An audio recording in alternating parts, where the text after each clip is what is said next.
There are operations so dirty that even those who survived tried to forget them. And today, you're going to dive into the darkest one of all. What you're about to hear is the heaviest chapter ever linked to RAW, India's intelligence service. A chapter where the law didn't exist, where morals were turned off, and where reality became a weapon. This is the secret war of Punjab, the Indian deep state's laboratory. Late 70s. Punjab is politically restless. Speeches ignite. Factions emerge.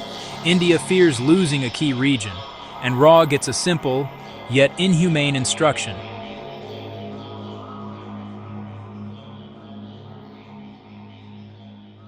Ensure stability, by any means necessary. Contrary to what many might imagine, the operation didn't begin with overt force or mass arrests. It started silently, in the unseen spaces between people. The first phase was not a physical assault, but a psychological one, meticulously designed to weaponize public perception and turn a community against itself. It was a campaign of calculated errors, engineered to make people doubt their own neighbors, their friends, and even their own reality. The goal was to dismantle the social bonds that give a community its strength, long before the first door was ever broken down. It began with the seeding of rumors. According to reports from the time, whispers were strategically planted in public spaces, markets, tea stalls, places of worship. These weren't grand, sweeping lies, but small, corrosive suggestions designed to breed suspicion. A comment about a family receiving unexplained money, a question about someone's loyalties. These narratives spread organically, creating an atmosphere of pervasive distrust where none had existed before. From there, the strategy allegedly escalated to false accusations. Anonymous tips to authorities, forged documents, and fabricated evidence were used to create tangible conflict between individuals and groups. Long-standing alliances fractured under the weight of these manufactured betrayals. It was a method of turning the community's own social structure into an instrument of its own suppression, isolating key figures by poisoning their relationships from within. Perhaps most insidiously, accounts suggest that agents provocateurs were deployed, posing as militants or sympathizers. Their mission was to infiltrate activist circles and push for extreme actions, thereby discrediting the movement in the eyes of the public and providing a pretext for a more forceful state response. By blurring the lines between genuine activists and state actors, they made it impossible to know who to trust. The cumulative effect was the complete erosion of community fabric, a term sociologists use to describe the fraying of social trust. But this was no academic theory. It was a deliberate, systematic process of dehumanization designed to leave individuals isolated, fearful, and powerless. The strategy was simple and brutal. Don't attack the enemy. Attack the feeling of normalcy. Checkpoints appeared and disappeared. Unidentified agents conducted mobile checks. Warrants ceased to exist. Arrests were not recorded. It's not repression. It's induced psychological collapse. Citizens woke up not knowing if someone was listening.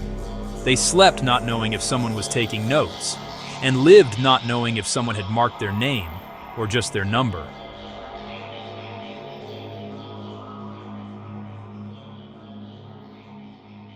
When the state turns people into numbers, humanity vanishes. In 1984, the invasion of the Golden Temple marked the abyss. The holiest place for Sikhs became a military scene. Telephone lines cut, journalists blocked, conflicting stories, deaths that no one has accurately counted to this day. Those inside had their stories cut off along with communication. After the overt conflict of Operation Blue Star, the state's strategy shifted. It entered a far more insidious and clandestine phase, a period described by human rights researchers and international NGOs as its most inhumane.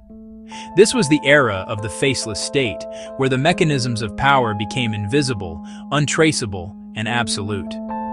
The war was no longer fought on the streets in plain sight.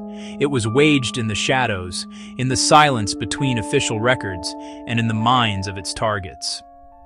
The objective evolved from suppression to complete erasure. Here we break down the 4 core tactics that define this dark chapter. First, the phenomenon of enforced disappearances. People were taken without record. This wasn't an arrest, it was an abduction carried out with bureaucratic precision. Unmarked vehicles would arrive, often in the dead of night. No warrants were presented, no charges were filed. The individual would simply vanish, swallowed by a system that left no paper trail. There was no name entered into a logbook, no formal accusation to be challenged in a court of law. And for thousands, there was no return. For the families left behind, this created a unique and cruel form of torture, a permanent state of uncertainty. Their loved ones were not officially dead, nor were they officially alive. They existed only in memory and in the bureaucratic void designed to deny their very existence. Silence became state protocol. Second, the disposal of evidence through mass, unattributed cremations. Crematoriums began receiving a steady stream of unidentified bodies delivered by security forces. The official paperwork, when it existed at all, was deliberately vague. Internal documents and logs, later uncovered by human rights investigators, show hundreds upon hundreds of cremations classified simply as unidentified. This was happening in tight-knit rural communities, in villages and towns where everyone knew each other by name, where a stranger would be noticed instantly. The claim of anonymity was a fiction designed to mask a horrifying reality. Each unidentified entry was a life, a story, and a family, systematically turned to ash and erased from the public record. Third, the state weaponized the social fabric itself by creating and funding rival factions to destroy each other from within. This strategy, known as sponsoring cats, involved turning militants into counterinsurgents, providing them with weapons, money, and impunity. These groups would then hunt their former comrades, creating a vortex of paranoia and betrayal. It was a masterful stroke of psychological warfare. The state was no longer just fighting the militant movement. It was corrupting the very environment they breathed in, turning allies into assassins and poisoning the well of trust that held communities together. And fourth, the perfection of extreme psychological interrogation. The goal was not to extract information, but to shatter the individual's psyche. Detainees were subjected to relentless cycles of intense light and total darkness, controlled noise and absolute silence, complete sensory deprivation followed by sensory overload. In this state, the mind loses its ability to distinguish time, reality, or even self. Nothing physical needs to break. No marks are left on the body.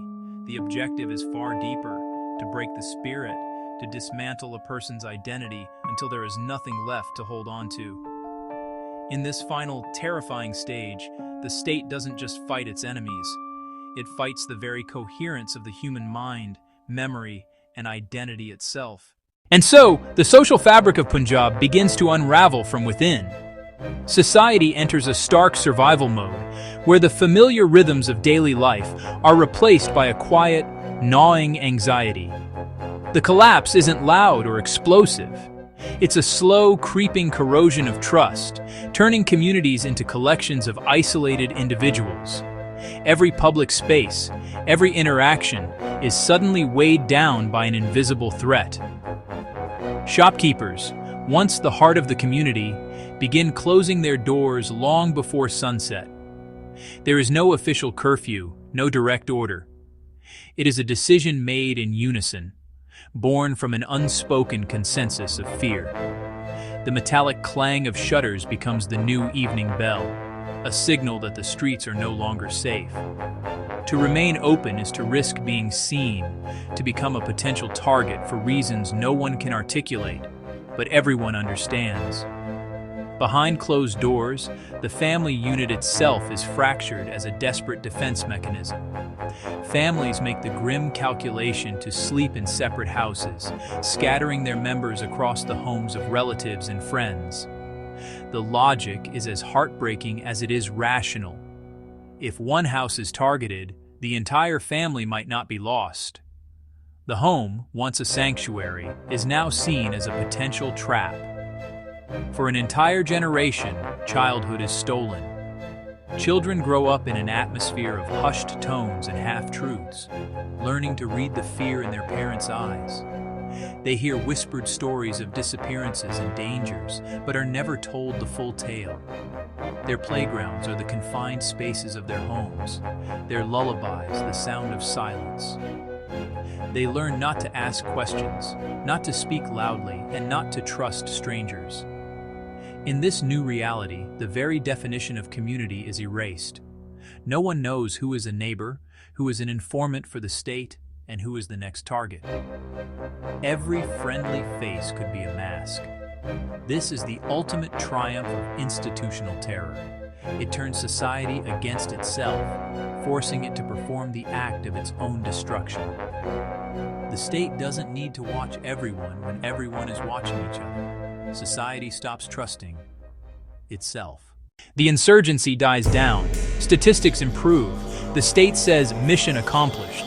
But the truth? There's no official document explaining how the operation ended. No timeline, no final report. It simply vanished, just like the people who disappeared during it. This episode is studied today as the ultimate example of an unsupervised deep state, institutionalized dehumanization, total psychological warfare, and direct manipulation of public perception. The lesson is brutal. When a state believes its existence is at risk, it tests how far it can descend into its own darkness. And in Punjab, the darkness was so deep that the state itself can no longer look at it.